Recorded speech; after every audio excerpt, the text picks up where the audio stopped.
I really don't need to introduce Mr. Jaitley. He's one of the best-known faces in India, I think, and has served in many different posts in several different governments over many, many years, and has also been a long-standing member of the ruling party. And I'll just say one small thing, that aside from his illustrious career in politics, he's also known as one of the sharpest lawyers in the country.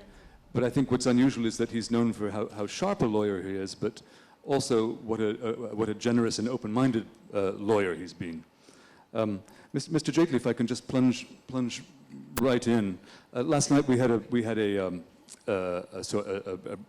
little dinner with some of the speakers, and I think one of the topics that came up was, of course, the GST and the passage of the GST. And I'd like to first of all congratulate you on moving the GST after so many years through to fruition. And the word that was used last night, I think, most often was transformational. That it's something transformational. Would you agree with that? I think it's one of the long-standing reforms in indirect taxation system that we required, because once effectively implemented, I think the whole country becomes a common market, which you'll have a facility of a seamless transfer of goods and services across the country. Efficiencies will increase. It'll be a more efficient system. It'll plug the leakages, and I have no doubt that in the long run, it'll probably stabilize the tax rates and even may bring them down once effectively implemented. It'll also bring a lot of equity within the country in terms of the consuming states being financially empowered more. And therefore, they need more money for development so that they can develop their own social and physical infrastructure. And I think this will certainly be a very important step forward once we are able to implement it. Do you have an idea of the time frame? When this is something everyone's asking, and I know it's difficult to pinpoint, but I mean, well, I think where's your own calculation? We've kept a very stiff target, and the reason why we've kept a stiff target is that there is firstly a great national aspiration in support of a reform that GST is. And this is adequately exhibited by the fact that both houses of parliament have unanimously approved the legislation, which is very rare. Secondly, state after state, within a period of 20 to 25 days, have kept on ratifying it. And there's a desire even amongst the states, because they stand to benefit the most.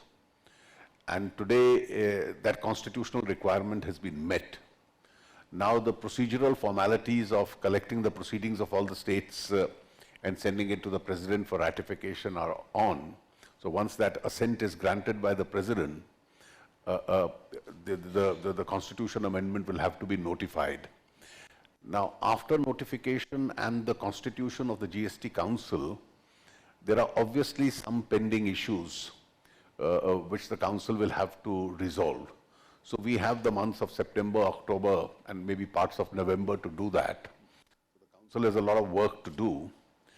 And if we are able to successfully transact those issues, then in the winter session of Parliament, the central legislations with the drafts are already in public domain, with some changes would have to be brought in. The states would have to pass their own legislation. Now, if we look ahead, it's a very stiff target because we are running against time. But I think I would certainly like to give it a try. And this was, as you say, it passed with a very unusual unanimity through both houses.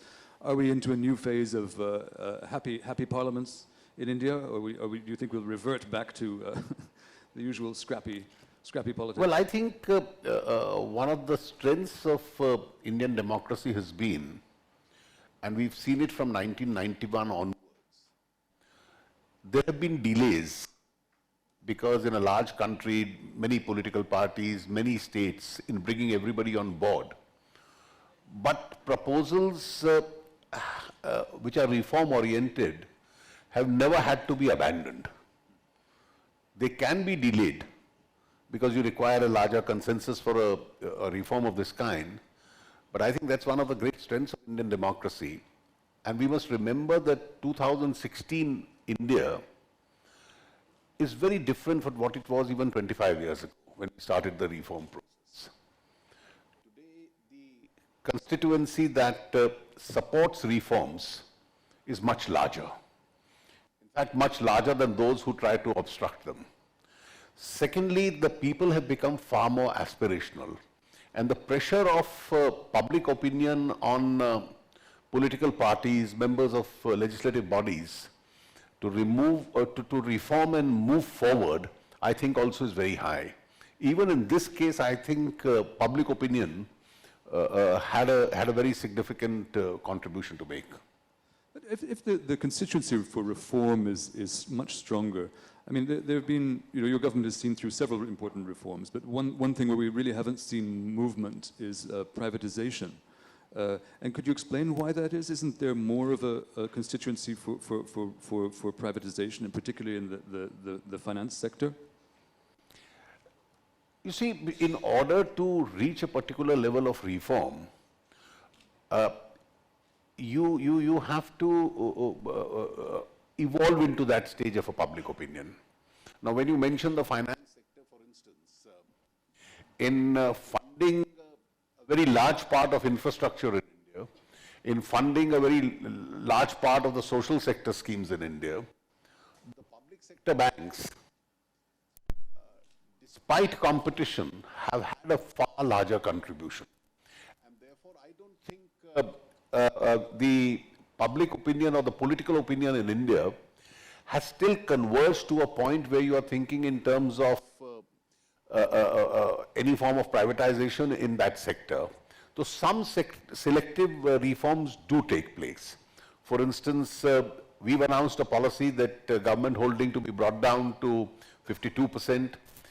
We are trying to consolidate some of the banks which may otherwise find it difficult in a competitive environment.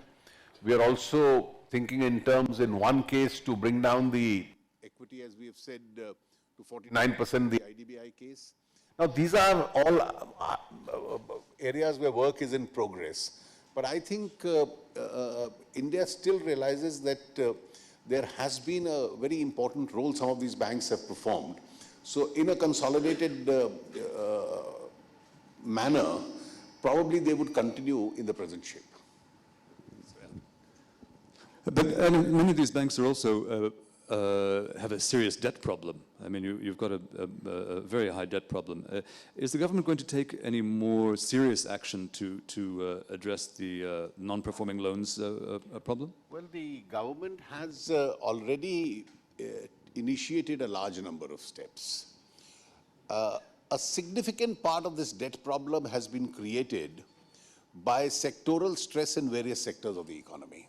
Now, that was the single most important factor that caused this stress. Now, one after the other, there is not a single sector which we've left out. For instance, we have a whole package of reforms that we announced 2-3 months ago as far as the textile sector is concerned. The real estate sector, just last week, we've announced a very significant step to address the problem of the debt in that sector, because it's what we call the dual balance sheet problem, is the balance sheet of the companies in those sectors which then adversely impact the balance sheet of the public sector banks. As far as steel is concerned, which is another very contributory, we've announced already 6 months ago the various steps that we had to take. Power sector, particularly state discoms, we have addressed a large part of the progress. Therefore, this is very important work which is in progress.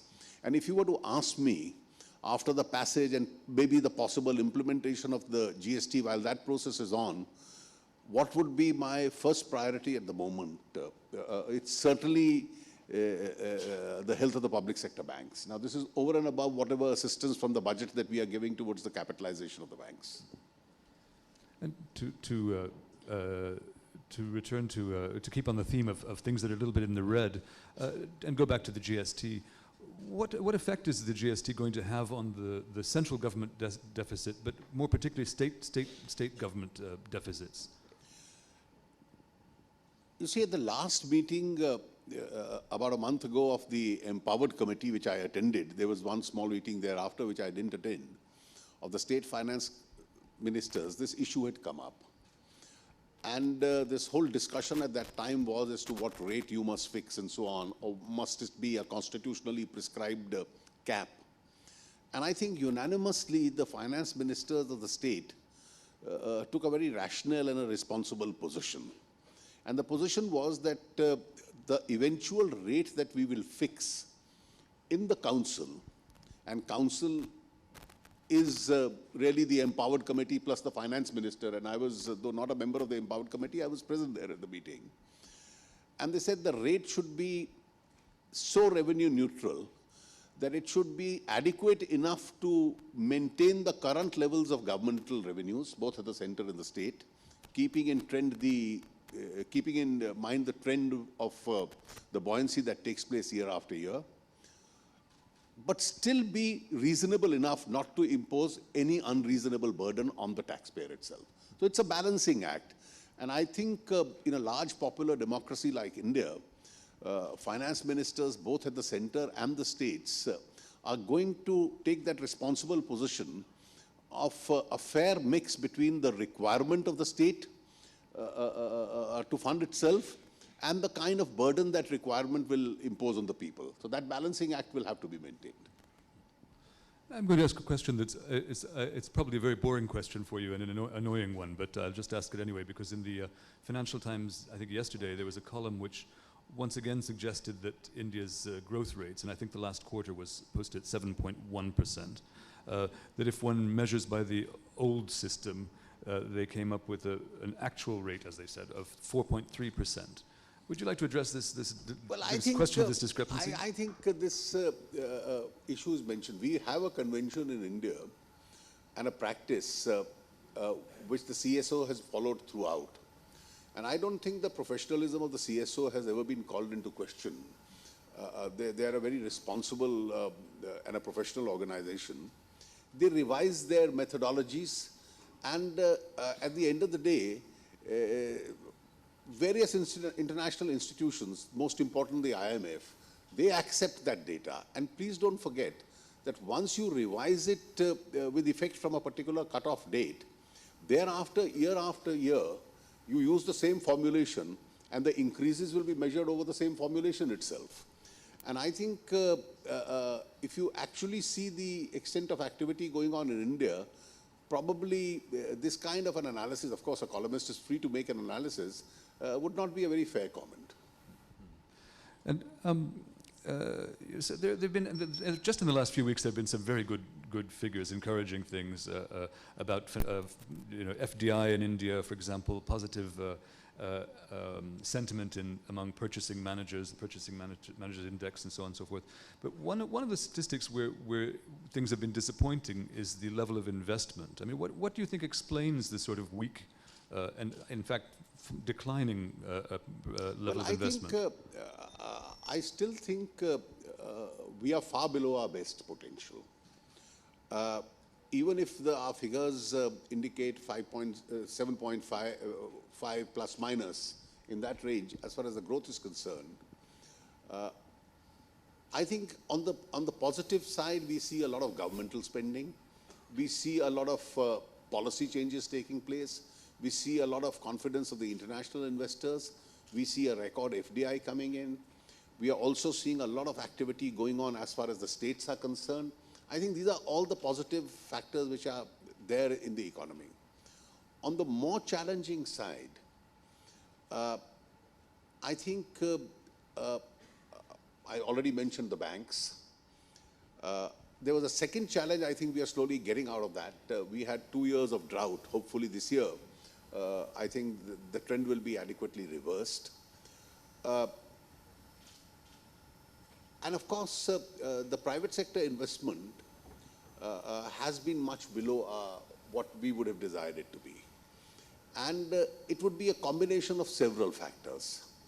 It would be a factor that the companies had over-leveraged themselves, over-borrowed, and overcapacities had set in during the boom period several years ago.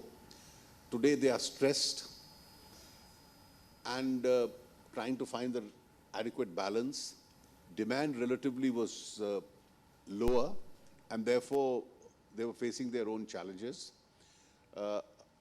Ability of the banks to support growth because of the kind of stress which was being caused on the banks itself was one important factor which contributed to this.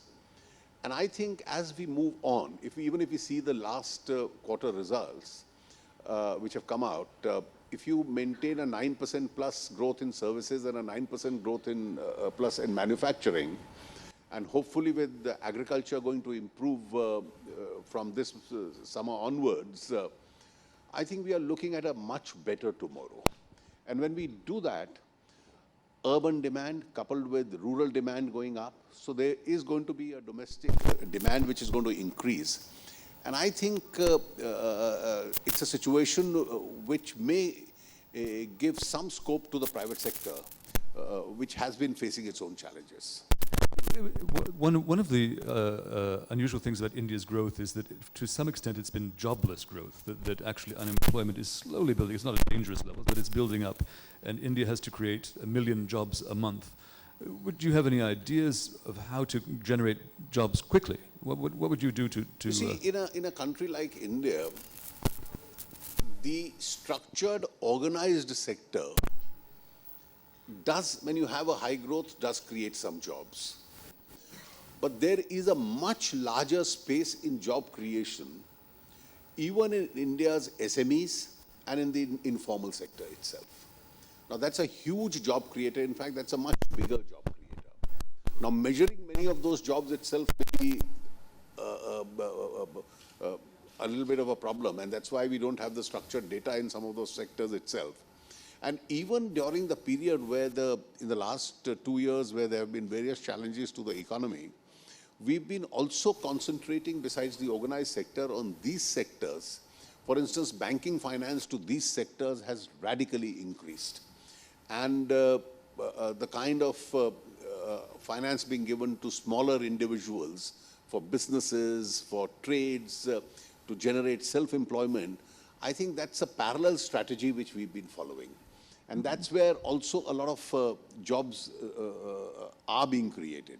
What about unlocking the housing market? I mean, there's an enormous pent-up demand without follow-through. You see, the housing market in India, it had picked up. I remember when we were in government earlier, Mr. Vajpayee's government, the bank rates had come down to such a advantageous and a competitive level that it was easier to buy an apartment than to rent it out. And that sort of a situation had existed when the EMIs were very reasonable. And I think that's a direction in which we have to slowly push the economy. There have been various factors. I think when we took over the government, one of the greatest stresses were in the infrastructure and the real estate companies. And that was because you had a lot of disputes between state agencies, public sector companies, for works that they had done, and payments being stuck up in some kind of an arbitration or a dispute or in court. And I think we had to relieve ourselves of that kind of a situation. If you recollect, even in the national highway sector, in addition to the tenders would not elicit any response itself.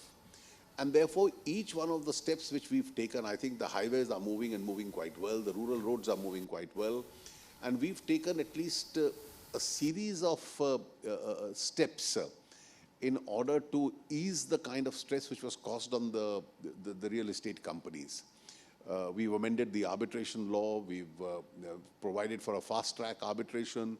We've now said that if any government body wants to challenge an award, first you'll have to pay 75% against a bank guarantee to the concerned company so that the stress is not caused, because courts in India could take a lot of time. In order to make sure that the courts don't take time, we've created a commercial division in every high court in the country. So we are making a lot of structural changes.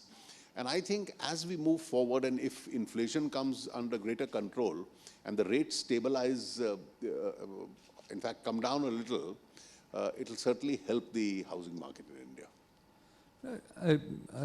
We have elections looming in 2019, national elections, and very important state elections before then. Do you think that India can sustain its current rate of growth and reform right through to 2019? I don't think any of the reforms which we are undertaking are counterproductive in the sense of their appeal to the popular opinion. I think India has become far more aspirational. The advantages of reforms, the advantages of growth also travel to the common person. I think what's important in Indian politics is to blend reforms along with your various social sector schemes so that the advantage of the increased enrichment of the state itself is also passed on to the people who need that advantage. And what's your biggest challenge for the next parliamentary session, the one that's coming up right now? In terms of legislation, I think we've achieved a lot. There are some proposals which are still pending. I think the 2013 Companies Act created a lot of difficulties in the administration of the companies. The amendment to that law is pending. To empower public servants and civil servants in India to effectively take decisions, I think the 1988 Prevention of Corruption Act needs a significant change, and that also has now culminated as a report of the parliamentary committee is awaited. The central legislature will also have to pass two important laws in relation to the GST bill itself and the interstate GST bill itself. I think these are amongst the important economic legislations. But more important, along with these legislations, I think if you ask me in terms of economic priorities even outside Parliament, I would say that certainly implementation of the GST is a top priority. Putting the banks back on track is a very important priority. And the stalled projects must be, a lot of them have been cleared, and this process must continuously go on so that in the infrastructure space, the spending significantly increases. Rural India, the spending significantly increases. And I think these are the obvious priorities I have before me. And if you could take off your finance minister's hat and be prime minister for just 1 minute. I won't risk if you that. don't mind. What is the one thing that you would do before 2019 to improve the chances for re-election? Well, I think the government is performing quite well. We've been able to run a clean government. We've been able to run an effective government. And I think instead of one, if I told you two challenges which we have as a governance challenge itself. One relating to, and this is some process which we started 2 years ago, I think our social sector schemes, which help in poverty eradication, I think we'll need to continuously improve upon them. There's always a scope for improvement. There's a lot of schemes which we've put in place, from crop insurance to health insurance, as far as the weaker sections of the society are concerned. And I think we need to effectively continue this whole stream. And I think the second challenge to India is that a lot of our attention and our resources also get spent on national security. Now that's something of paramount interest. And whatever we are spending excessively is actually money which should go into development process also. And therefore, even as a political party, we are a one which has always given a top primacy to national security. And therefore, the emergence of violence in certain parts of the country, etc., is something which we have to make sure doesn't take place. Thanks, Mr. Jaitley. I have a long list of other questions, and I'm sure many of the people in the audience have many more questions as well. But I'm afraid our time is up, and we'll have to move on. It was a great pleasure having you. Thank you. And we hope to see you again in the future. Thank you very much. Thank you.